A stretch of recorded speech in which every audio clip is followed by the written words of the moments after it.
Hello and welcome to Live Reality Games. My name is Steven. I'm here today to talk about Survivor BC episode 10. This episode is about the final six, the two tribes. It's three on one side, three on the other.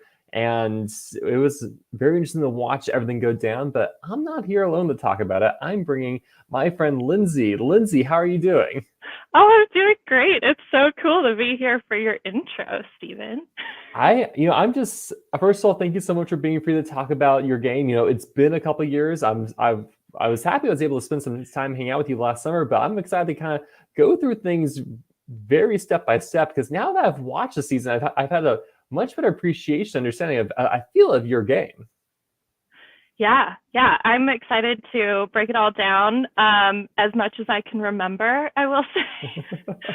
It is fun watching these back because I'm like, I don't remember saying that at all.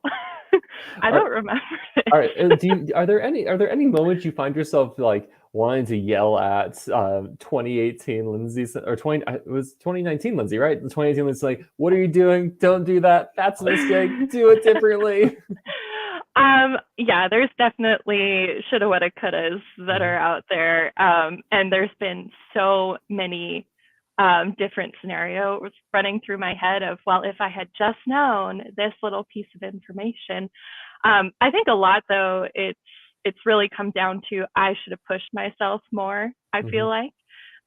So not necessarily on the circumstances, I think just, personal growth. And I mean, that's given for your first time playing too. So. Well, I want to talk about that. How did you discover Survivor BC? Yeah. So I got to bring up my friend Kevin Evans here. It's all to him. It wasn't directly Vancouver, BC. He first introduced me to Survivor Washington. So I had applied for that, and I had got on, I think it would have been season 3, right? Yes, season 3. And we were all, getting ready to go. And I think Hunter had other life circumstances come up. So unfortunately we weren't able to play. So I applied for Survivor BC, and the rest is history. It was, so I really attribute it all to Kevin, and we know how many games he's played, and so I appreciate him pushing me into this because it's definitely something I've always wanted to do. So you watched Survivor. Coming into playing a Survivor game, like, how did you picture yourself playing, or what did you want to do? Yeah, I think I said it in when they were asking, how are you going to play the game? First interview was, I knew I could rely on social game quite a bit. I've taken strength finders, and every single one of my strength finders is in Relator. So I know where that is for sure. I wasn't really sure how I would do with lying, coming up with ways to lie, or all of the strategies. And there's so much about watching it at home where all of the information, how much of that strategy can you actually implement when you're in the dark on so many elements. So that's where I was a little bit fuzzy on how am I going to do with strategy, not knowing everything about what's going on. So mostly just going in, making sure I'm making genuine relationships with people. And that's just a great foundation for building trust and moving forward in the game. So you get to the game, you spend, I don't know how long you spent blindfolded, maybe it was 30 minutes, maybe it was several hours, but eventually the blindfold comes off, you see the people around you, you learn your own Ula Ula. Talk to me about your thoughts about your original tribe. I loved my original tribe. I mean, I loved everyone, but our original tribe, we really did get along really quick. Wasn't much strategy talk in the very beginning, and we really just, it felt like camp, like you're sitting around a campfire, no technology, getting to know each other. So I really enjoyed that aspect of it, and we came from so many different walks of life in different places that everybody's story was different and very interesting, and I really enjoyed getting to know them. And from there, we I mean, luckily honestly, I think the coins helped me quite a bit, because that's when I started forming my alliances, my relationships. So I'm really happy Jaira put that in the game to make us separate and spread out and go talk with each other. Well, of your original tribe, who do you really feel like you were building those like better connections with? Definitely Chris. I think we see that a lot come up in this, especially in the early episodes, and then it's been talked about in the podcast a lot, was I had formed a really close and quick relationship with Chris. I didn't, honestly, since I'm so new, I had no clue how renowned he was for his gameplay. I was like, this guy's cool. He knows, he's played a few games. I think that's all he had revealed, really, was that he had played games before, but I didn't know, because he runs Survivor New York, right? Yeah, I had no clue. So we became quick friends, and then I would say Stacy, I also clicked really fast. I mean, everybody, we were really all just talking with each other, but I think like Chris and Stacy automatically were ones that I knew I could trust, and I really saw myself moving forward in the game with. I felt like you had the capital maybe to develop like a major alliance out of that group if you'd really pushed for it. Yeah, and there was definitely a point where while we were looking for coins too, it was so quick. It was like, I think it was David, Lexi, me, and Kristen or something like that all got together in a group. We're like, this is an alliance, right? And we were like, okay, from there. And actually, I was like, yes, this is an alliance. Like, I'm totally in this with you guys. So I feel as though I still was forming alliances. I definitely formed one with Chris and Stacy, definitely formed one with Kristen, Lexi, and David. And then Aleem and Noah were kind of on the outside of that. Well, you have your first immunity challenge, and Ula loses. What? The vote ends up being more straightforward because Noah is Noah. That was the funniest thing. I do remember this. I remember sitting there in front of him going, is he really saying this? Yeah, because it was you and Chris sitting down. Noah comes and I remember he's talking to Chris, but you're right there as well, hearing everything that's going on. Yeah, and I'm just like, I'm not on the list, but man, dude, lay it out. Oh man, it's honestly one of my favorite scenes. Because I heard stories about the moment where Noah lays the boot order that includes Chris to Chris, but seeing it made it just so much better. Yeah, I mean, if the intention was to be like, oh, I'm a very forthcoming, truthful player, and if he had maybe played into that more, maybe there was a chance that like you could just, if you could see him being like a loyal, truthful person to you, but doing it in front of the people that you're going to boot off, not a good move, buddy. So Noah's roughly unanimous votes with like I believe Aleem, Stacy puts a vote on Aleem just for safety. Your tribe then wins the next media challenge, which was the steel bacon. I remember both you and Lexi performed very well in this challenge. Did you lose any rounds? I'm trying to remember if I did 2 or 3. I definitely lost. I went against Kevin, which was so funny at the time because, we know each other. Nobody else knew that.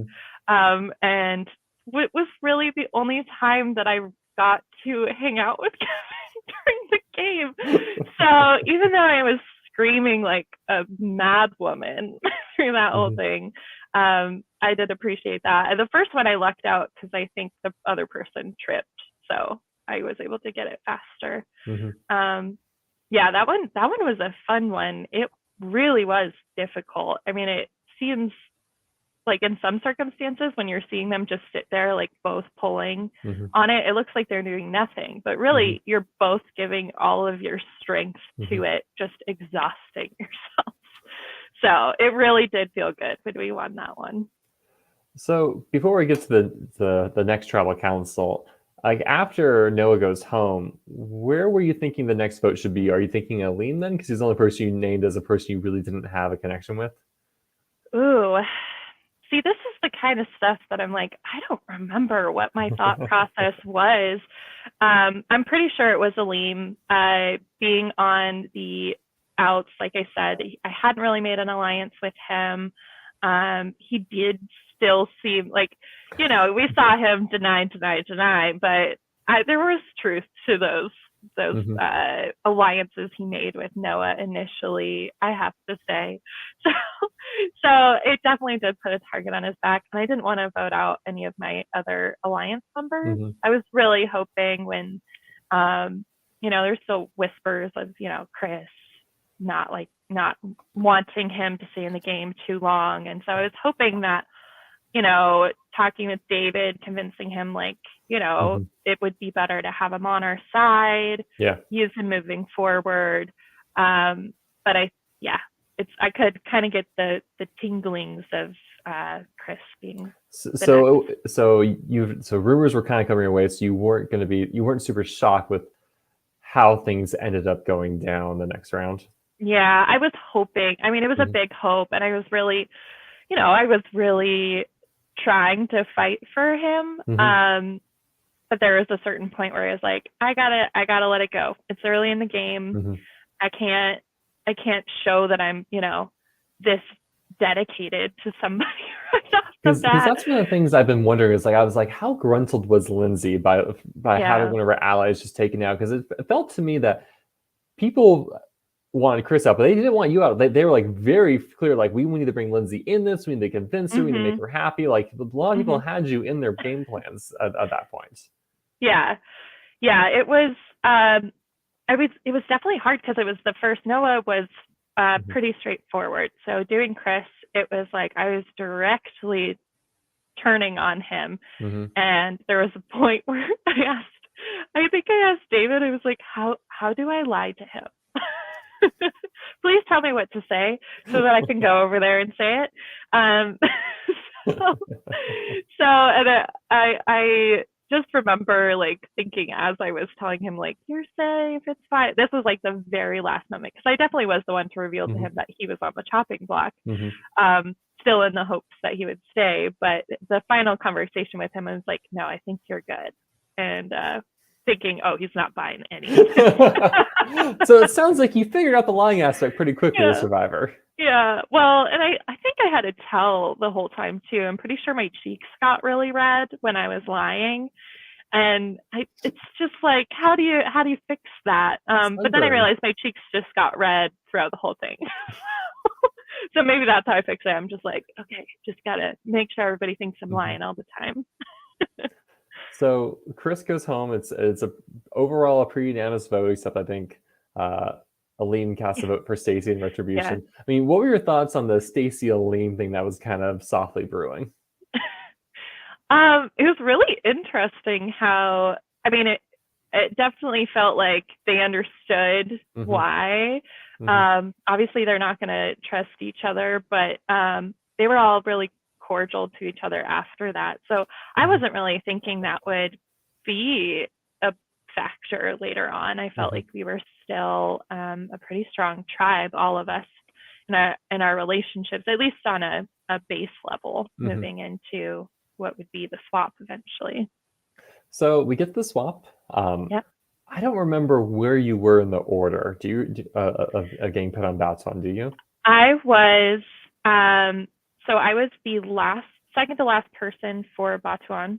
So I got to pick David between David and Kristen. So I was really happy about that, with knowing, David had the extra vote.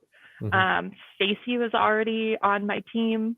I was feeling in a pretty good spot with that. And of course, it took me a long time to decide, but I didn't want to make Kristen feel like she wasn't wanted on our tribe, but it really was that I had formed a stronger relationship with David, and then also that extra vote really, would be key, being on a split tribe. if you had to rank the Ulu members, like who are the most important allies for you at that point in the game? Could you do that?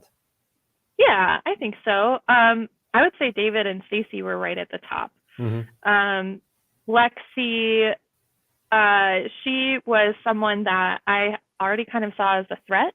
I think similar to you and Kevin, Lexi and I had a lot of similarities. We had the elves. We were both tall. We had dark brown hair. We were both 27 years old. It was just like, okay, this girl's too much like, oh, and like we're both like strong. We're both social. I'm just like, okay, either we work together right off the bat or it's going to be, you gotta go. There can only be one. Yes, there can only be one. Yeah, so there was always a little bit of that tension there, knowing that, you know, I need to take her out before she takes me out. So I would say she was lower down on my list. Same with Aleem. So I would say if we go number 1, Stacy, 2, David, Kristen was 3, Lexi, and then Aleem would be. Okay. Yeah. So in a lot of ways, this is kind of a dream swap for you. All right. Yeah, it's pretty cush. I mean, you get to swap your 2 closest allies to kind of deepen that relationship there. You know, David has the advantage. Are you looking to actually throw the challenge? Like, I know that's something that was discussed at Ulu, but I don't know how much people were inclined to do so at the start. I knew they wanted to throw it. Obviously, I did not. I wanted to win you guys. Wait, this is the plate one, right? Or no? Well, we're going to start with the Lori boot, right? So this is this is the kind of the blindfold relay race, multiple challenge ends up. Slide that puzzle. One. That one, I think we definitely tried to throw it a little bit, but obviously it came down to Lori because we were still so far ahead. I think I wasn't really trying to throw it, but it definitely looked like because I was over the top of that box for a really long time going, I don't know where it is. I really didn't. Well, I'm not going to spend a lot of time on the swap because it ends up we cast our votes for you. The 3 Baton members cast their vote for you because we think like maybe Stacy will flip, not want to go to the rocks, right? And then you all cast your votes for Lori, take her out with the idol with it. So that was a great play. And then the next challenge, the plate challenge, which you're the last one standing for the Baton tribe, right? It's you and Keegan.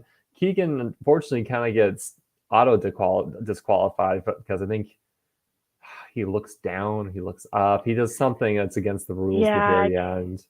I think he may have taken his hand off his hip. It's you know, something one of the small. 5.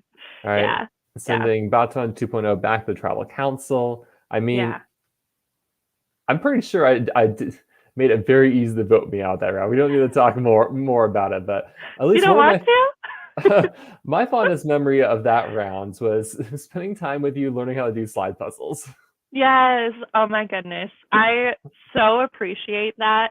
I'm still practicing to this day. I'll like drop it for a couple of months and then go back and be like, do I still got it?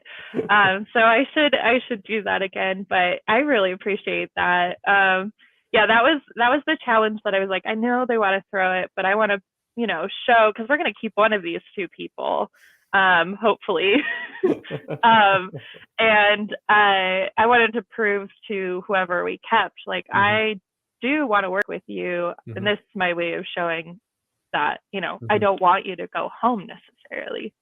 And then, after when we did lose, playing slide puzzles. I think that's also, is that when we played Pine Cone Box? So too? it was that morning, right? Because we had, it felt like we had hours to kill, right? And we're not in the woods because the woods had those slugs everywhere. So we did a lot of Pine Cone Toss, which got a great shout out at the previous episode. I was really sad we didn't get a little slice of life montage of us just throwing pine cones in the box, being really bored. I do remember Jeff. I think it was Jeff saying at one point, he was like, oh, thank you so much for saying that during Tribal, because all of that film of you guys playing Pinecone Box can finally make it in. No Pinecone Box. I know, right? I mean, isn't that the riveting Yeah. slice of life moment we're all looking for in Survivor? Yeah. Yeah. A break from all the strategy. Yeah, because I think what I've mentioned it before, my one regret is I didn't feel like I did any strategy with you or Stacy or David till we lost, really. And I really Yeah. regret not like trying to take advantage of that. But we're all kind of like on ice trying to figure like, what are we doing? It's 3-3. Where are things going to go? Yeah. Yeah, I will say, like, our relationship, all I had heard was that you had this really strong relationship with Rachel. Come to find out, you're like, I've played with her before, but we've never actually played together.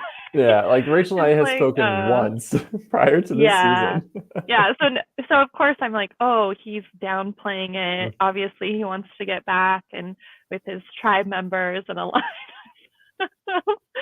So, and then of course the coin thing didn't help, but Nope. I really, honestly, I really would have loved to work with you. Yeah, because I remember in the episode, Keegan's like, "Yeah, let's talk to Steven." Steven's talking to Lindsay because I'm just like, I really want to work with Lindsay. I'm just going to do whatever I can to make Lindsay want to work with me. Yeah. Yeah. Well, in another life, in another Survivor game. Exactly. Yeah. So that'd be fun. I'm voted out, and then we get to go. Then we merge, right? So you're at the merge, and you gotta be feeling good, right? You have 6 of the 8 Ulas, everyone who made it through Swamp, and then you have this Bowtone minority of Keegan, Rachel, Tony, and Taylor. I kind of want to talk a little about your relationship with Keegan, how that developed and what that was like, because that seemed to be a very important point as the merge went on. Yeah, yeah. I felt like on the swapped or Batuhan, I had, developed a relationship with Keegan, built some trust there. I saw him as a good person who wouldn't necessarily be, top of the pecking order on the other tribe when we came to emerge. So somebody that we could, filter information in between our two sides. So I definitely, it was really interesting because I don't think I remember talking to Stacy really about, oh, we need to keep Keegan. I don't think we ever had, and she could correct me if I'm wrong, but I don't know if we ever had that distinct conversation of we're both like want to be on in an alliance with Keegan. I think we both had developed maybe similar thoughts about him. And so we're kind of keeping that to ourselves, but then, kind of aligned in that way, keeping him out of harm's way when it came time for the merge. So that's how it kind of started. And he's just, a chill guy. So he's easy to relate to as well. So looking at this merge, who are your big priority targets? Who do you not want to see go far? Oh, Rachel. She just was a big threat, man. She's a beast. And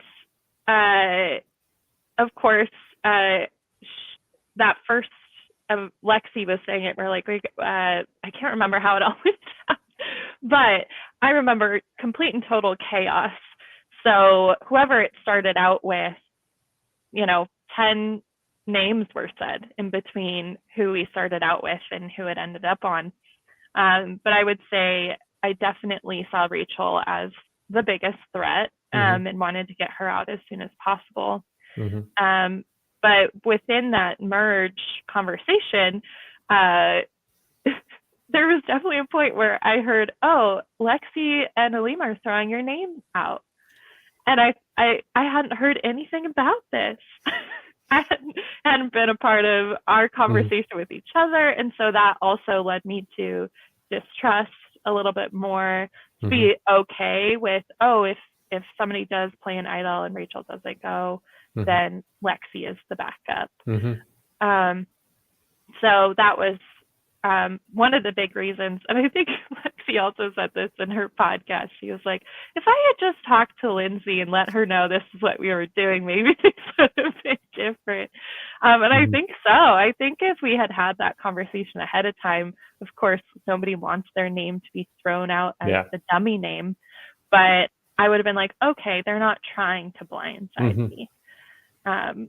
So yeah, that's a little bit of the chaos that So it sounds like happened there's during just a very. kind of a lack of communication between you and Lexi and Aleem, and that caused like you to say like, hey, I don't know what's going on there, but I don't trust it. Yeah, I'm yeah, okay if she and takes collateral damage. yeah, and things happen so fast. Hmm. I mean, you have a group conversation, and then you go on and talk to 5 other people, Hmm. and they're telling you about all of their other conversations that they've had. So I know that it can be easy to miss Hmm. out on communications with Hmm. somebody when you're having to work on your feet and adapt and try Hmm. and try and throw shade on all of the situations happening. So one thing we start seeing a lot from David is manufacturing of a lot of advantages he may or may not have. He has an idol. He still has an extra vote. Did you, Yeah. did you know what he actually had and didn't have? Yeah. Yeah. I think I knew they had told me about the extra vote a little bit after Stacey's extra vote. Hmm. Um, so that because I think she got that with Merge Yeah, Feast. it was in her buff. Yeah. So that was I was a little bit behind the ball on that one. But I knew he didn't have idols, but I Hmm. wasn't, if anybody asked me, I was like, I don't know, maybe. So I played into the Hmm. illusion. It has been really fun watching him, how well he was able to, use all of these advantages Hmm. within the game. And that's something that I never even tried to fool anybody with. I'm like, Hmm. oh, I could have lied about having an idol and people wouldn't vote me out. That I would mean, be great. it just got me at the final 7 where he just lies about everyone just believes he has an extra vote and he doesn't, and therefore they don't play their extra vote, and you're just like, oh Yeah. man, that extra like it didn't need it at the end of the day, but that extra vote would have also helped make things go their way, and so it was very Yeah. interesting. Yeah. Yeah. Hmm. It's been fun to watch that. So Lexi goes home in that first immunity challenge. She does not make the jury. And then the jury starts, and this next vote ends up being an Aleem vote. Now, this is interesting because it's kind of the impression I get from the episode is it's really you, Kristen, and Stacey are saying we don't want Aleem anymore, and let's work. Let's we want to. We don't want to be like a just a one tribe game. So let's work with the Baton Yeah. people and make this happen. Talk me through what was going on here for you. Yeah. I definitely had been feeling for a while that I knew I needed to switch something up. Hmm. I also didn't want to play by those tribal lines, but at the Hmm. same time, it's what I was comfortable with, Hmm. and those were the people I trusted. Hmm. So I was hoping that this Aleem vote would be that catalyst to be like, Hmm. yes, Lexi, obviously, I was okay with that, but I didn't vote her name. Hmm. So the Aleem vote was more of, this is me showing you, Hmm. and maybe you was just Keegan, maybe, Hmm. that, yes, I want to work with you. This is an olive branch to Keegan, essentially. Yeah, yeah. And I mean Taylor too, because at that point I know emotions were high. Hmm. So calming those down and trying to show, yes, we want to play, we want to drop those tribal lines and play a different way. But it didn't seem like that's how it was interpreted by Hmm. everybody either. It seemed like it came across as though, oh, they're willing to lose him. He's not really a part of their Hmm. alliance. But she was. I mean, yeah, I said he was at the bottom there, but he was somebody that we were working with, and Hmm. especially after Lexi was gone, who I think was his number one. Yeah. He was a lot more open to working with us, or collaborating with us, I should say. Talk to me about your relationship with Taylor St. Louis, because it seems that by wanting to work Yeah. with Keegan, he almost, maybe you don't realize at the time, he's kind of a package deal with Taylor Mm-hmm. in the merge. Yeah, I didn't realize how strong their relationship was until a couple votes in, I think. And with Taylor, it was more of, I felt like I was empathetic towards her through Kristen. Mm-hmm. I wanted her to feel comfortable. I wanted to move forward with her, wanting to work with me. And so I felt as though I tried to be that consoling, genuine person, and I did want to work with her if possible. But I definitely approached my relationship with her in a different way than I approached my relationship with Keegan and my relationship with Rachel as well. Mm-hmm. What was your relationship with Rachel like? With Rachel, it was I have this one conversation stick out of my head of we're sitting there and she's going, You're a challenge beast, I'm a challenge beast. Maybe those aren't the words that she used, but she's like, we need to keep strong women in this game. And I don't know what it was, but like I couldn't bring myself to fully trust her with everything she was saying, even though now I know she was being totally genuine about it. I thought that the Batuan tribe was still strong. I didn't realize how big of a division there was between Keegan and Taylor and Rachel and maybe Tony. So I, at the time, I was like, okay, she's just feeding me lines, something that you might say that you've heard in a Survivor game or something like that. But what I really realized was like, oh yeah, and what I of course also replicated back was, yes, we got to protect each other because we're big targets if one of us goes home. So yeah, that was with Rachel. It was I think a mutual respect, but also mutual distrust. So did you talk a lot with Tony?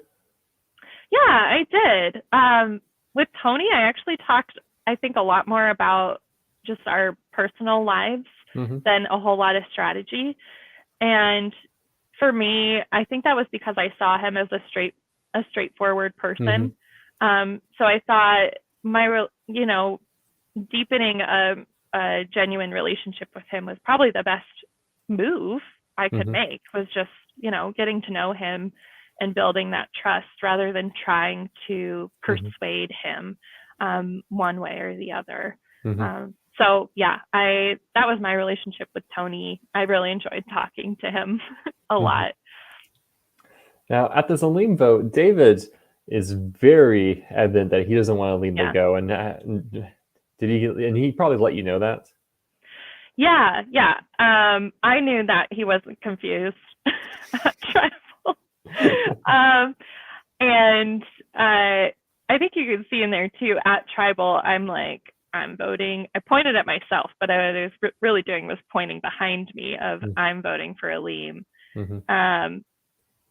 So I had taken that stance that I was showing the whole tribe, this is what I'm doing. So I think the Aleem would have been the only one who couldn't see it, but maybe even could see it. So that was, again, me being like, oh, I want to walk this line between the two, and this is the way that I'm going to do it. So Aleem goes home. This next challenge, the final challenge, this is kind of the math challenge / spelling challenge, and this is when you win your first immunity. Yay! Congratulations once again. Yeah, thanks. and this is a really important moment for you. Yeah, it was really, I did not expect that to come out of this. I went into this game loving Survivor, wanting to see, how I would play. There's all these, things I imagined for myself, but how I would actually react in real time was what I was expecting to get out of it. But little did I know it would, reflect back on real life and show me things that, I should appreciate that a little bit more. I should say thank you more often to the skills that my parents instilled in me as a youngin'. And so that was really special to be able to say, oh, I'm seeing all of these little aspects of what I learned growing up, even if at the time I was complaining about them. Math flashcards, not the most fun thing to do on a Saturday morning. But there's so many parts of that I really appreciate now. So that was a really sweet thing that I got out of it. So this is a really important round because this is the second time you've been in a tribe where the lines are split, right? There are now 4 Ula Ula, 4 Batamon. It could go to rocks, you never know. But you gotta be feeling great because you're safe. Yeah. Oh, yeah. It's so funny. I feel like every time Gyra put the immunity necklace around my neck, I look less than thrilled.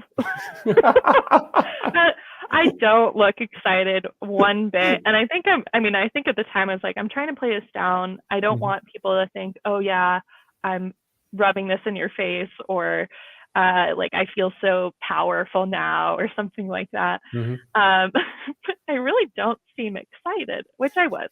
But yeah, because it felt good. It felt good to be safe. You didn't have to worry about at least about watching your back, but it meant that you could focus more on making sure the people you wanted to stayed, and also building those relationships with people that you want to keep building. So it was crucial, I think, for that one. Talk me through what you're hearing here as you're talking to Keegan and Taylor and Rachel. What are they telling you this round? And this is the Tony round, This right? is the Tony round. Yeah. This is when, like, the Baton kind of, to my understanding, Baton kind of collapses upon itself. Yeah. And the Ula just don't believe it. Yeah, it seemed too good to be true. We definitely heard I definitely heard the truth from everybody at one point of where they were voting. And it just seemed too good to be true.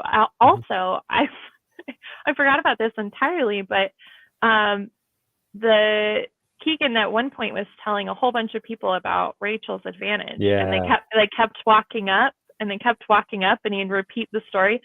And I was the only one who missed out on it. So I had no clue that was even in the game for this vote, which is funny because I think Keegan and I talk about it after, and he's like, I didn't tell you. I mean, if you had heard about it, would you have said, like, why are you voting Tony? Let's actually press it. Let's go for Rachel.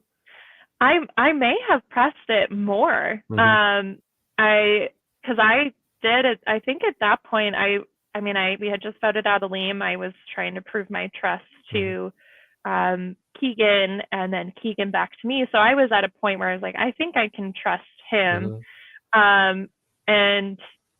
But of course, I still saw Keegan, Taylor, Rachel, Tony as this united front, which just wasn't really the case. They did too good of a job pretending to be each other's allies. I mean, so when you're watching the votes come through and you're seeing that they actually did turn on each other, and Tony's one goes home, what is your thought at that moment? I was shocked. I knew, since I had heard so many of the truths. Oh, thanks, Matt. That is sweet. Since I had heard all of the truths, I think I was more stunned that it was coming true. And then, of course, I'm like, well, we could have done things a little differently, knowing that this would have been, the first chance we could have gotten Rachel out. That would have been, the game would have totally been flipped. I think pretty changed significantly if we had gotten Rachel out at that vote. Is that what you would have done, knowing what you know now, like that they were trying each other? Would you have just said, yep, Rachel's gone? I think I would have liked to. I think when we initially talked about the Tony one, it was definitely a strategy of like, if there is an idol, this is the most. It was similar to when we voted out Lori. We were discussing, okay, they're not going to expect this coming, and it will be a safe one so we can have more of the numbers moving forward. But if we could have done that and gotten Rachel out, of course, that's looking back, hindsight, then I think things would have looked a little bit different. I would have been able to work with Tony more, been able to work with Keegan more. I think lines would have been a little more blurred because I didn't see Tony, Taylor, and Keegan banding together. I didn't see that happening as much as it did with Rachel, Taylor, and Keegan. Yeah. Well, so Tony goes home. You realize that the Batwomen did try to turn each other. However, I feel like that Final 8 was kind of the defining moment of the game, because that really kind of set alliances in stone from there on out. Oh, yeah. Yeah, the backlash from that, I mean, it lit a fire inside Keegan, Taylor, and Rachel. And it did the opposite, I think, of what we intended. It really just brought them together even more so than obviously it was before. David has his confessionals like they're going to be at each other's throats. They all just vote for each other, and they just immediately say, yeah, we knew. We figured it was one of us. And they just reconcile. And you're like, oh, wow. Yeah, it was real quick, too. It's real quick. They were like, yeah, I voted for you. Yeah, I voted for you. Okay, well, now we're each other's alliances. So still, you have alliance of 4 now, and the minority's at 3. So you're like, okay, things are back in our favor. You go to the next immunity challenge, and once again, you are victorious. Thank you, Pinecone Box. And this is probably also a really big one to win, considering that if David had won and you were exposed, maybe they try to take you out at 7. Yeah, it would have been interesting to see who they would have targeted. I know that my name had been thrown out there before quite a bit, and what I was seen as now a physical threat, and then also somebody who had a strong social game. So they may have, but it also, yeah, probably me.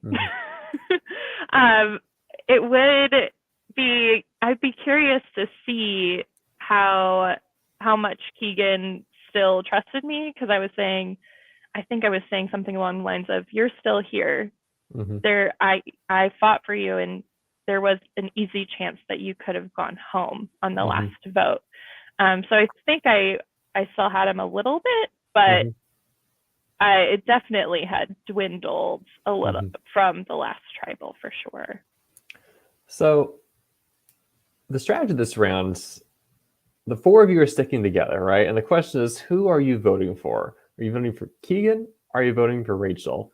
I guess one of my first questions is, was Taylor's never on the table as a vote option? What's really interesting is that I didn't really know a whole lot about everybody's prior gaming experiences. So all I knew of Taylor was what I had seen. And what I had seen was season 5. Yeah. And then also just really that, I mean, her and Kristen's relationship was strong. She really just wanted to trust people. It didn't seem like she was strategizing all that much on the outside. Now knowing what I know, she's a beautiful strategist, very good at playing games. So yeah, that's why she wasn't really on the table at the moment, because she seemed like somebody that we could easily bring onto our side with Kristen and wouldn't make a ton of waves. I will say about that one, there was a point where we were planning on voting out Keegan, and I would have been okay with that. I felt like, yeah, maybe that relationship has run its course. Everybody seemed pretty upset after last tribal. So I was willing to vote Keegan there. And I think it was Kristen wanting to prove herself now to them, that she follows her word. Why we voted with Rachel, why we all went with Rachel. And hearing that David was trying to switch Kristen's vote at the very last minute to Keegan, I think if I had been sitting there, I would have switched. I would have voted Keegan, which also then would have changed the game. Yeah. It would have tied, and then we could have sent Keegan home, and it would have been Rachel and Taylor, which I don't know if their relationship would have... So it would have been like a Yeah. It would have been a 2-2-2-1. Like, It hold would on, have been I need to check their Keegan. So votes. David and I would have been Keegan. Taylor and Keegan would have voted Rachel. And then, oh, Yeah, wait, because no. it was a 3-2-1-1. So you Yeah. switching with me to 2-2-1-1, Oh, maybe right? I'm thinking of the Two Tony two vote. two one. Yeah, no. So it Yeah. was 3 votes Rachel, 2 votes David, 1 vote Kristen, 1 vote Keegan. Right? You were a Rachel vote. So had you switched, it would have been two Yeah. votes David, 2 votes Rachel, 2 votes Keegan, 1 vote Kristen. On the revote, only you, Taylor, and Stacy. You, Taylor, Stacy, and Kristen would have revoted. So you would have Yep. taken out whoever you want on 3-1. Right? Mhm. So Mhm. that would have changed everything, right? Because then Yeah. David doesn't get idled out, and Mhm. you go to the final 6 in a 4-2 majority, and now you have actually wiggle room if you do want to turn on David or some of your allies. It's not the end of the world. Mhm. Um, Yeah. Yeah. so the seating position did you in? Exactly. I'm like, oh, it's funny because in some of them we're like, oh, we got to all sit together, and other ones we're like, no, divide up so they don't know what's happening. So I I think wish this is the I had tribal been over council there. where the 4 of you are all in a row, but David's in the far edge, right? And the 3 baton Mhm. are all up front. Um, Yeah. did you tell any of the baton members that you were writing Rachel's name down? Like, how much did I was curious, like, how much do they think that Rachel was the target? I can't remember. Mm-hmm. I want to say we tried to keep it a little bit of a secret, but at the Mm-hmm. same time, we tried to vote her out previously. Mm-hmm. If you're talking to Taylor and Keegan together, who else are you going to say? Mm-hmm. If you're not going to say Yeah. David At or that point, you're saying Stacy. David or Rachel, all right? You're not gonna say, well, I think Yeah. you're voting Taylor. Yeah. Like, oh no, Kristen, let's vote Kristen. No, that makes no sense for that moment. And I had thought, I was like, well, is this about moment to vote out David to be a part of that? I felt like we could have still made it through, which would have been nice. Mm-hmm. But I did want to vote him out at some point in those next couple of votes, because I knew there's no way anybody is winning if David makes it to the end. So let's say you take Keegan out, and Mm-hmm. now you're at the final 6. What does your ideal final 3 look like? I would definitely want Stacy there. Mm-hmm. And I think it'd be between Rachel or Taylor. Okay. Yeah. It depends on if that whole, I don't know. Because I definitely saw Rachel as a competitor, and I wanted to get her out, knowing that I couldn't beat her. It felt like physically in challenges. But I also knew that maybe the social aspect and strategic aspect of it wasn't maybe as strong. So I felt like maybe I could, with that, if she came to the end with me, be able to speak more to that aspect of it as well. Mm-hmm. Well, and we finally, at the 50-minute mark, get to the most recent episode. And we open with this episode of you on your back with your hand in the air. Oh yeah, every Sunday or something. No. You just practice counting for 60 minutes with your hand like this, right? Naturally. Yeah. Oh my goodness, that was when they told us that's what we were doing. I had never heard of this happening before. I'm sure they played it in other. So in previous seasons, they've done challenges like stand in one place and who can stand the longest all night long, or other like kind of time element challenges. And so I've seen that before, but it was just entertaining. Like, was it the hardest part, the counting part? Was it just holding your arm up? Like, what for you? What was the most difficult? What was your strategy? Yeah, my strategy was, again, coming from my childhood, I had this Minnie Mouse clock in my childhood bedroom that ticked really, really loud. Like to the point where if I had a sleepover, my friends were like, you need to get that clock out of this room. So what I did was I envisioned that clock in my head because I had grown. I felt like I could tap into that that timing of the second hand and hearing that click on a regular beat, and then from there, using my hand, and I think I had fingers up and I was putting fingers down as I was going through tens or fives or something along those lines, to keep track of where I was within a minute, or within 5 minutes, within 10 minutes, up to an hour. So I want to say, I don't think I was as close as Kristen. I think I was 3.5 or 4 minutes out from standing up. But it went by faster than I thought. So yeah. what I love about this challenge is like we started the opening shots and like everyone's brought the sleeping bags out because no one's laying on the grass, and Kristen's just in her sleeping bag, like she's just like gonna nap right there. Yeah, like, she just looks really comfortable. Yeah, her and Stacy had like tucked themselves in to go to sleep, and it was funny while watching it. I was like, "Are people snoring?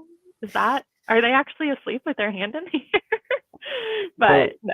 So Stacy gets up like at the 35 minute mark, and she kind of wanders off, and then the next point we see is Rachel's just like giving up, right? Yeah. And the jar's like, Rachel wins the meeting. Rachel's like, what's going on? I thought I was like dozens of minutes off. She describes it as winning by a fluke. What was your thoughts on what was going down here? What's the Office quote? A fluke is the most common fish in the sea.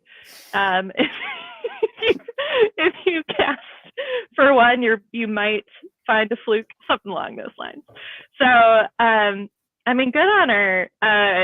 It was really interesting to talk to her about it after. I'm like, there's no way you just were giving up. That's not a Rachel thing to do. But yeah, it was so funny talking about everybody's strategies after and hearing how she kind of just stumbled into that. Of course, made it more frustrating. Like, man, why couldn't I, stand up and do that? But of course. So yeah, that was really that was a really interesting challenge how it went and ended up.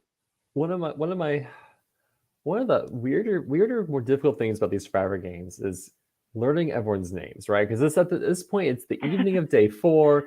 You don't know these people for very long, and sometimes names just don't stick with you. And one of my favorite things discovering is that Stacy doesn't know Rachel's name still, and because we start hearing Rachel saying, or no, Rachel doesn't know Stacy's name still, right? Because she says Lori's looking for the idol as to like where is Stacy right now, and just like that's not Lori. Yeah, and it's funny because I think she thought that her name was Lori and was talking to her as if her name was Lori.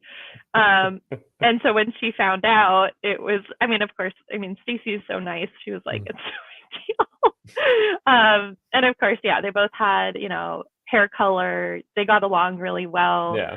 I could see how you could cross those wires, but that was pretty entertaining. When I played in Real Foot with Jaira, for some reason, and I played with Real Foot, like, so I'd already introduced Survivor BC, except on the cast for Survivor BC, and then he was on my Real Foot season. Yeah. And for the life of me, I just could not remember his name. It's just like, it was one of those things it just kept slipping through my fingers, and maybe it's the exhaustion, the lack of food, and the weather, but I had to create the worst mnemonic to try to commit his name to memory. It was really embarrassing how much I struggled with it. Yeah, and I have that too. There's always just these names that I'm pretty good at remembering people's names, but then there's specific ones that maybe that person looks like another person I know. And so I always think of that name. I think at one point I thought Keegan's name was Hayden. I don't know why. No clue. No clue why. There's no other Haydens. I don't even know a Hayden. So yeah, it's funny how those things come up, 4 days later in the game. So it's kind of dusk at this point, right? But everyone's getting back to camp. Everyone's just like, prime time to idle hunt. An idle was just used, most likely got read in the game, and people take the flashlights and scatter. Talk to me about your idle hunt. Oh, it got off to a little bit of a rocky start because we didn't have any light, and it was really dark in the woods. So there wasn't much of a point to go off looking immediately. So we bought a flashlight with our remaining coins, and after that, it was just me and Stacy together looking.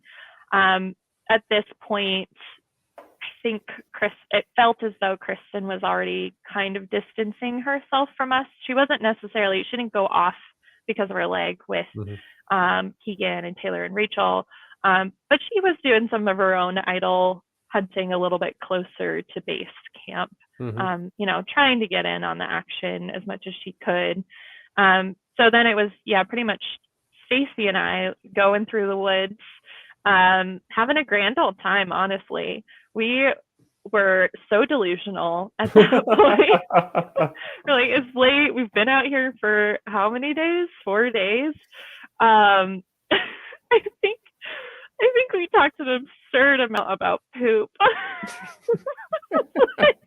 This is a peak Stacy conversation topic, I can already tell.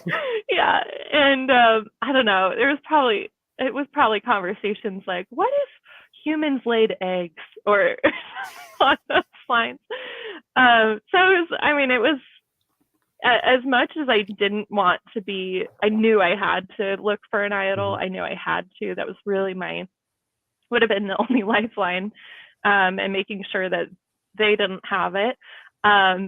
It was fun just walking around the woods in the dark, trying not to get bit by spiders. The whole time. How late do you think you were up looking? We definitely called it a night earlier than Keegan and Taylor. I think they were up till I hear like 1 or so in the morning. They spent a long time searching. They did. I want to say maybe 30 minutes, and then they came back after we had come back to camp.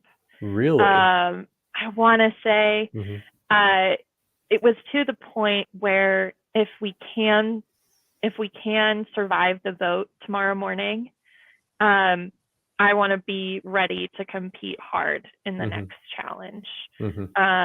So even if we lost a part of our alliance, if I was still there, I was hoping even if just a little bit more asleep than everybody else, and I could, get the edge on everyone. And it's been a long day because you've had 3 vote offs at this point. You've seen Aline, David, and Tony go home.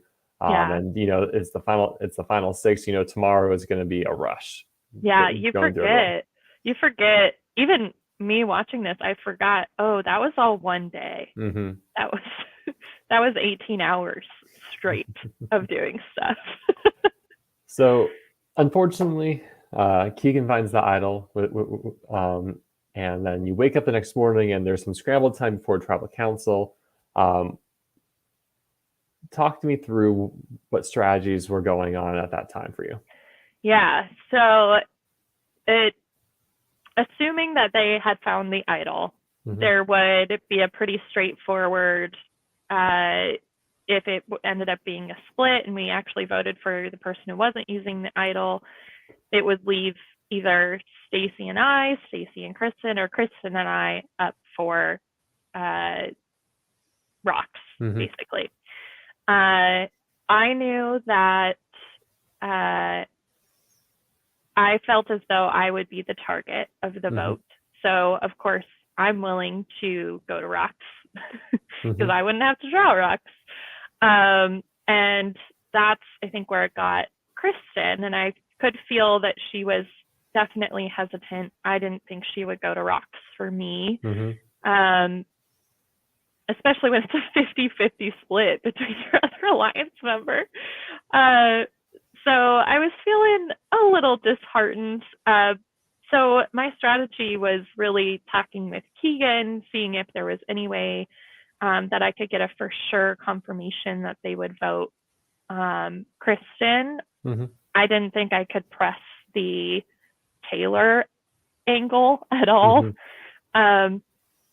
So I never really got that confirmation from him on that. So that's why I voted Taylor, was because I didn't want to vote for Kristen if it wasn't a for sure thing.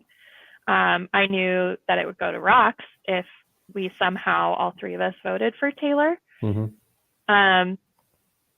But yeah, ultimately, Stacy, God bless her heart, stuck with me. And I didn't really even know how hard she was advocating for her to go over me. Yeah, I thought that was really cool, watching Stacy really try to work to protect you. Yeah, she did a lot, and it was great talking with her after the game about it too, and just because at that point I still didn't know, even after I got it voted out, and she was like, since it's your first game, I really wanted you to play. I wanted you to get the full experience. And you can tell from that she loves these games, loves playing them, loves seeing other people play them. So I say thank you. Of course, maybe that hurt me a little bit, because people were like obviously Stacy's on Lindsay's side. We got to get rid of Lindsay. So, but yeah, I was trying to convince Keegan, like, I'm here to be a shield for you. I'm here to. You kind of hear your last pitch to him. Yeah, because I didn't think Kristen could provide those same things for him. I think that I was trying to also play up like, oh well, I don't know how I was trying to play up the you can beat me in a challenge and not Kristen. I think I was trying to play up her mental game. She's very intelligent and very good at math. So anything that came down to that, or a puzzle, something that didn't involve walking, I guess. As long as you have to stay in one place, Kristen was going to beat everyone. I played that up a bit too, that, Kristen could rock one of those games, but ultimately wasn't taking the bait. So we get the tribal council. Rachel calls Stacy Lori once again. This time everyone she caught herself. And when we get to the vote, instead of being a 3-3 split, Kristen flips her vote on you. She's not willing to even pretend rocks are a thing, right? Especially after the idols. Actually, I want to talk about it. Keegan takes the idols pocket and say, here it is. It's the last time we can play it. I'm playing it for myself. Tries to put it on his head. It's too small, so he's like, I guess I'll hold it. Seeing the idol come out and knowing, like, well, this is bad. I was interested to see that you and Stacy both kept your vote on Taylor. Yeah. I mean, you could hear. I think I congratulated him. I was like, "Way to go! That's quite the effort. I'm sure you had to put in." And it definitely, I had that feeling like, oh, they seem confident. They seem like they're in control. So yeah, that was definitely a bummer to see, of course. It felt like it had sealed my fate, seeing that. And I think, like I said, I kept my vote on Taylor because I hadn't gotten that for sure from anyone, that they would put it on Kristen or vote for Kristen. So I wanted to keep it on Taylor simply for that aspect of it, staying true to my alliance. And being technically loyal until the end. So. Well, it's an interesting fact that of all the Ulu members eliminated, almost all of them have been eliminated by idols. Yeah. You, Lexi, and David all go home by idol. Liam's the only person who's not idol out from your original tribe at this point in the merge. Idols are key. I was terrible. I couldn't find coins and I couldn't find idols. So when Lori got voted out, and I get voted after, and the first thing the production says, like, why don't you look for the idol? I'm just like, what? They're like, yeah, Lori the idol. It was reheated. I'm just like, first of all, what? I had no idea. Second of all, I would never find it. Yeah, that blew my mind when we found out that Lori Mhm. had an idol after Mhm. the game. That blew my mind. Um, because I was like, why didn't she tell anyone? But of course, there's the survivor trope: don't tell anybody about Mhm. your idol. Um, but in a split, you're like, that's your key. That's your Yeah. what you're going to use. So I mean, props to Stacy, because I think she's probably the reason why Lori didn't tell you and why she didn't use it. You, David, and Steve did a great job making Lori feel comfortable, and Keegan and I both thinking it was coming for us. So Yeah, you yeah, played well. yeah, Um, yeah. Idols, man, those idols. so you're out of the game at the final six, but now you're on the jury. Talk to me Yeah. about your philosophy as a jury member. What do you like? What do you value? What were you looking for in a winner? Um, I I definitely like the keeping true to the outwit, outplay, outlast. Um, it definitely has to be somebody, I guess, that because of those things, I respect their game. Mm-hmm. Um, so being a jury member, I mean, this is the morning of final tribal when I got Mm-hmm. voted out. So there was really only 3 hours, Yeah. 4 hours before Yeah, we finished we from got. like what, 2? Yeah, yeah. And I think tribal was at 7 a.m. Something along those lines. It was really early after we searched into the night for idols. Um, so I didn't have too much time to. I was able to, talk to the other jury members for a bit. Just at camp, oh my gosh, I was so stinky. I smelled so bad. I Because you all didn't couldn't. make it to the hotel till much later that night. No.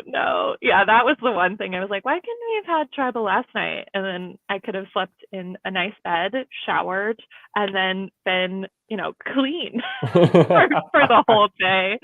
But no, Jaira. Well, because one of my favorite survivors, like the jury walks out and there's something, now they're all pristine and look normal. And you're like, oh, wow, they clean up well. Yeah, and then there's Lindsay, all like, yeah. So as far as what I was looking for in the final, yeah, it was. I tried to stay true to the outwit, outplay, outlast kind of Mhm. aspect of it. So yeah, no hard feelings. Didn't want So any. I think, is there anything else about your game that we hadn't brought up or anything about this episode you want to bring up as well?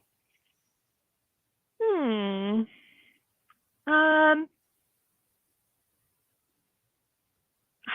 I don't think so. I think the main thing is there was within all of the strategy that there Mm-hmm. was and everything that we're seeing now, there was a lot of like just casual fun times and Mm-hmm. conversations that happened in between, Mm-hmm. which was something I really enjoyed being able to do, just meeting new people, playing the game. Yeah, Jaira asked us at that tribal, what's your favorite part? And I Mm-hmm. can't It express was really enough. wholesome. Yeah, I can't express enough how much this pushed me out of my Mm-hmm. comfort zone.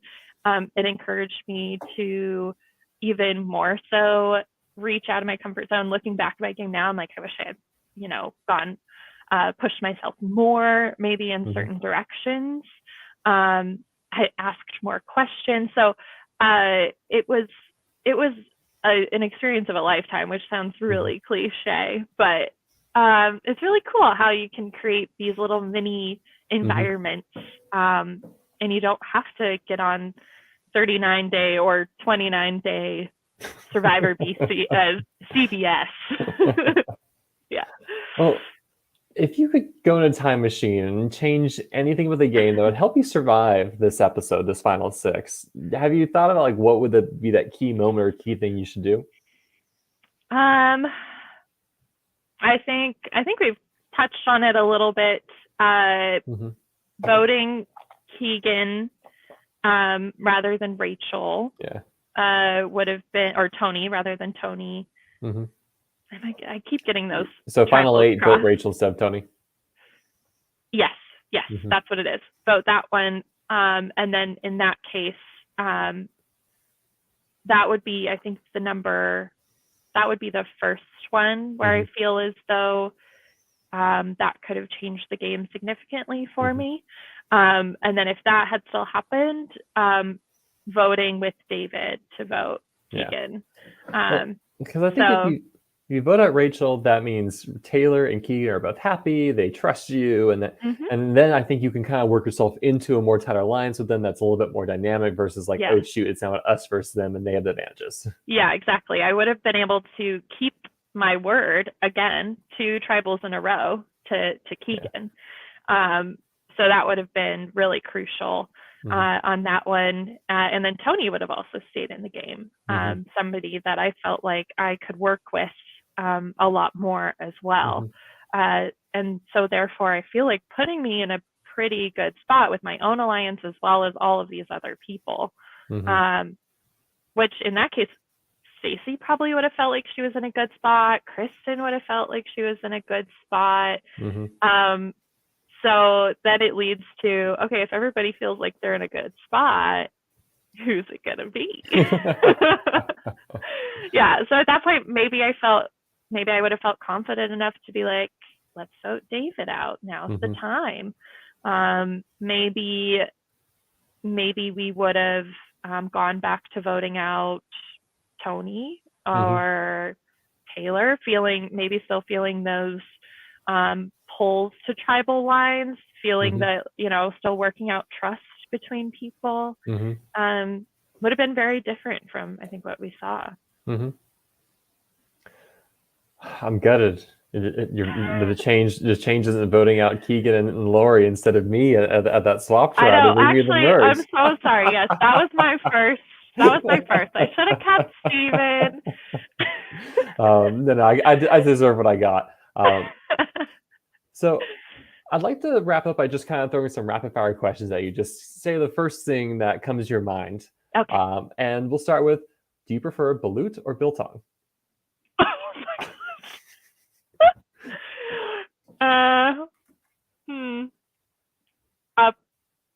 So the second,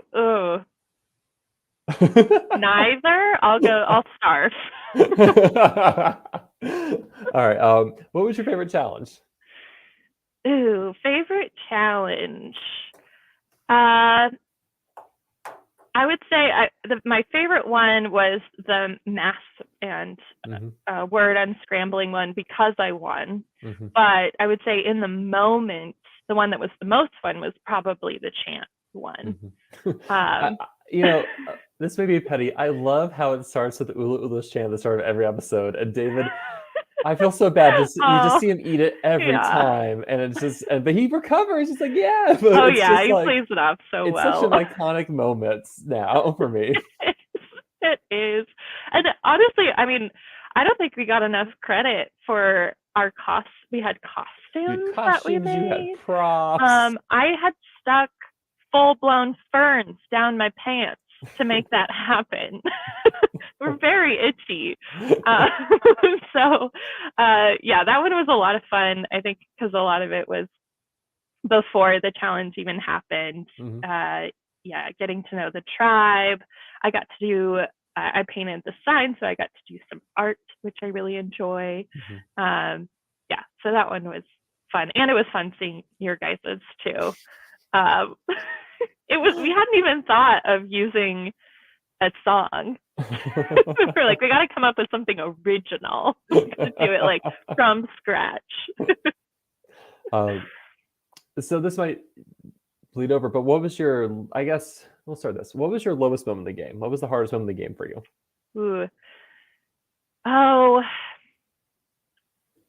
I would have to say I do distinctly remember I woke up the last morning before tribal.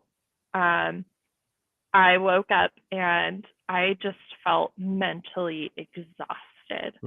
I knew what was coming. I felt as though there wasn't that much I could do to get out of it. And I kind of just, I laid there. I don't know if anybody else was awake. I laid there looking up at the tree canopy, breathing and like kind of crying a little bit, Mhm. honestly. Because I have reached the point where I was amazed that after 5 days you could feel alone Mhm. still. Yeah. I mean, I had gotten to know all of these people, and I have grown to trust some of them, to get to know them quite a bit. But in the game, it's designed to make you feel like you are your only true ally. Mhm. Um, so I think I woke up just because of being mentally exhausted because I hadn't eaten for 5 days. Well, no, that's not true. I ate pizza in front of you guys. Hey, you had the merge a, feast. a little bit of the merge feast. Thanks to Lexi shouting out the best What was options. good? Yeah. Um, so yeah, that morning was I just had a little moment to myself. Mhm. And then after that I took some deep breaths, did a little bit of yeah, yoga meditation, and I was back to, this is what we got to do. We got to play the game. So I remember thinking, I don't know how people do this for 39 days. Um, what was your highest moment then? Where did you feel like you were at the top of the game? Ooh. Uh, sorry, Stephen, but probably at the swamp. I mean, I don't blame you. I mean, it gotta feel good feeling like you're in the most dangerous situation in Survivor and you're gonna be fine. Yeah, yeah. I mean, there's still definitely that hesitation there, and worry there that, Mhm. somebody could pull an idol or have an advantage. Mhm. But I did feel very solid in my relationship with David and Stacy. Um, and I mean, I mean, we were like, we are a united front. There is no Yeah. breaking this down. Mhm. And I truly felt that. I know David was really sketched out by Stacy though, which Well, was see, funny. Stacey and Lori were just like this, and that's why Yeah. that's why I was like, man, if anyone's gonna survive, it's be Lori. Then Lori goes home like, what do I know? Yeah, there's definitely a point where David came up to me and was like, "Are you sure that she's with us?" And I was like, Mhm. "Oh yeah, yeah. There's no doubt in my mind."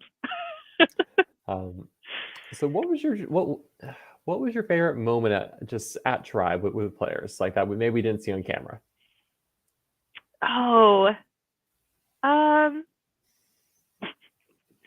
I don't know if I'm allowed to say what Noah said, but Please do. no, I I'm mean, allowed to. someone has to get through with that an hour 15 to get to it. So by all means. There was a lot. I think it was the first night, and I think Devin was walking around, or Jira was walking around, uh, uh, in having us all introduce ourselves to the live stream. And there was a no introduced himself as, "Yo, it's your boy Little Penis," or something like that. And I was like, "What?" I think okay. I heard he said skinny penis. Like, hey, it's your Skinny voice. penis. That's what it was. Which is like a stream or something like that. I don't Oh, know. oh my goodness. I was floored. It was so hilarious. And all of us were like, sketching. Of course, I was like, hi, Dad, or something along those lines. So that was pretty funny. I mean, not really knowing anybody at that point. It honestly kind of broke. I feel like we had good conversations before that, but it kind of broke the ice, and we were like, oh, now we're all just like good friends. Specifically, Noah's introduction broke the ice. I feel as though that kind of had to, break down some barriers that may have been there. Oh my gosh. Yeah, that was hilarious. What's your favorite thing about Canada now? Mm. Well, I live in Washington. Mm-hmm. I've lived in Washington pretty much my whole life. And I've been able to go to Canada a couple of times. Mm-hmm. But being out in the wilderness there was, I mean, we got the best weather. I It feel was like, amazing. yeah, at least for me as a Washingtonian, I was like, yeah, this is prime stuff. No rain, warm. It was a little cold at night. But I wish I had had more time to hang out with the people there in Canada after the game. I think that would have been great. I did get to do that a little bit, which was nice. But in general, I love Canada. Take me. I'll move there. We don't want to live in the US anymore sometimes.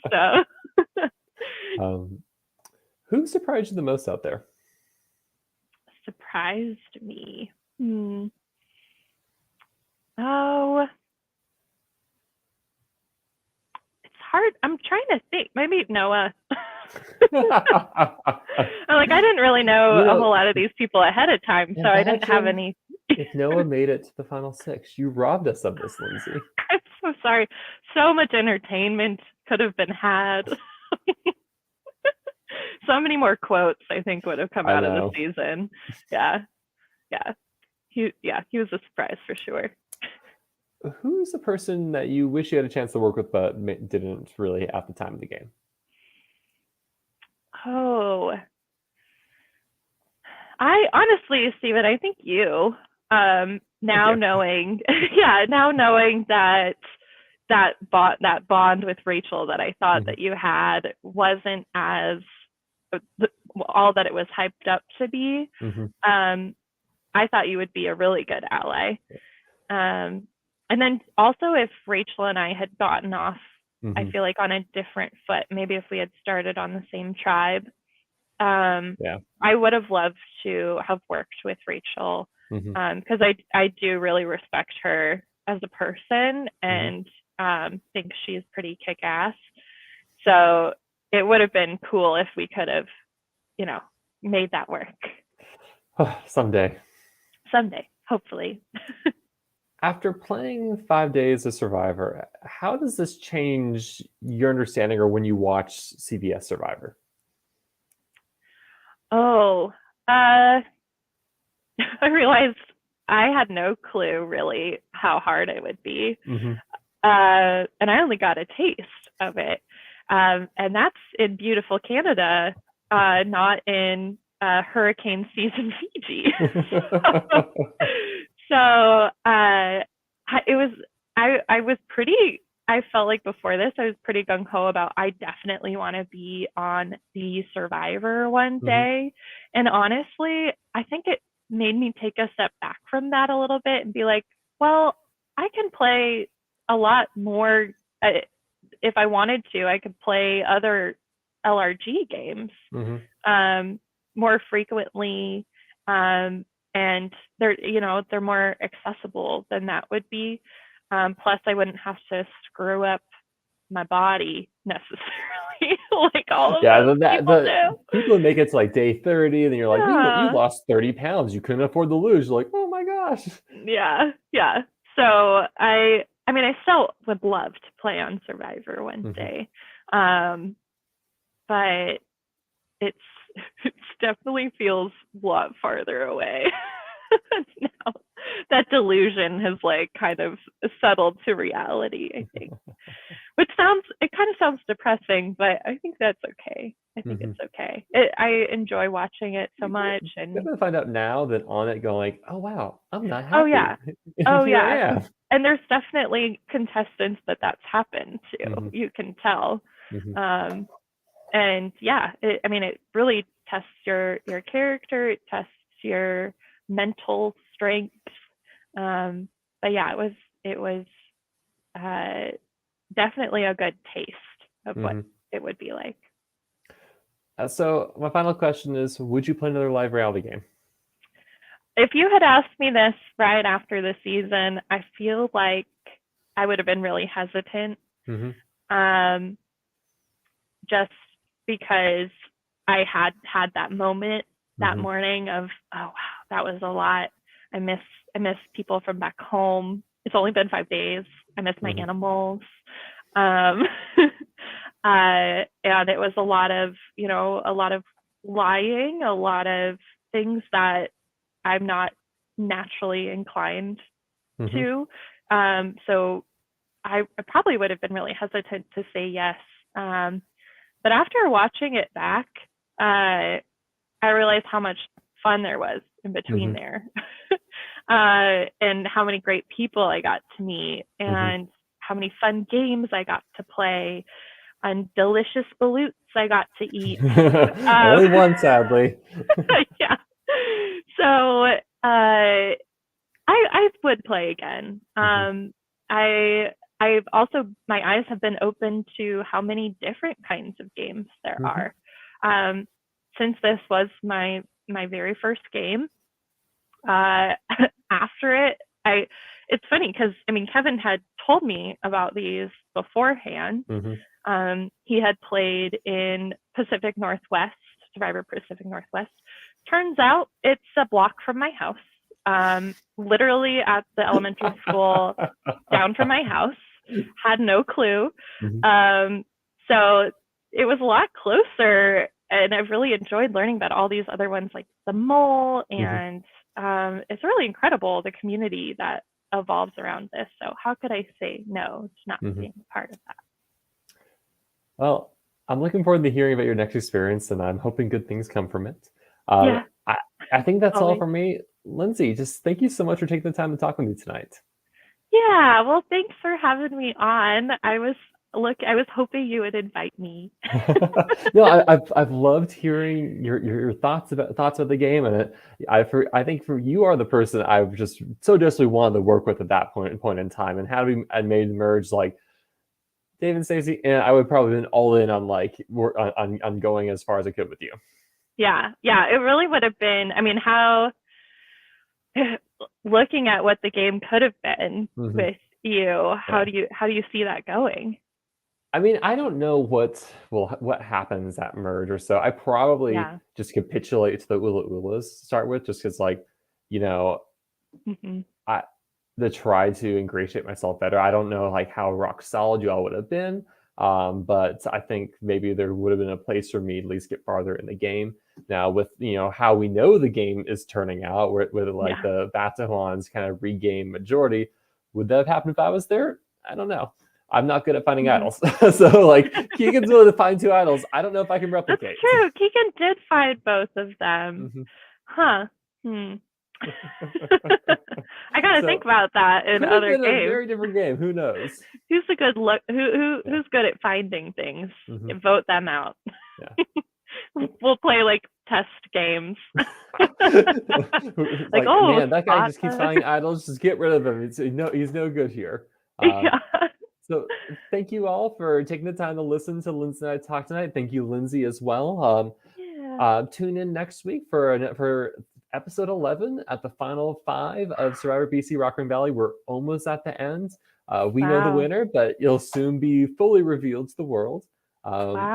Survivor US has a 2-hour episode tonight, so I hope you enjoy it. I hope you enjoy it. And no hourglass twist. That's what I'm hoping for. Yes. Oh, that's right. Oh, that should be coming soon. Like if they carbon copy the hourglass twist, I'm like, really, Jeff? Really? I don't think they will. I have a slight twist to it. Yeah. Well, that's one that they could. There's really only 2 choices when it comes to it. Smash or smash it.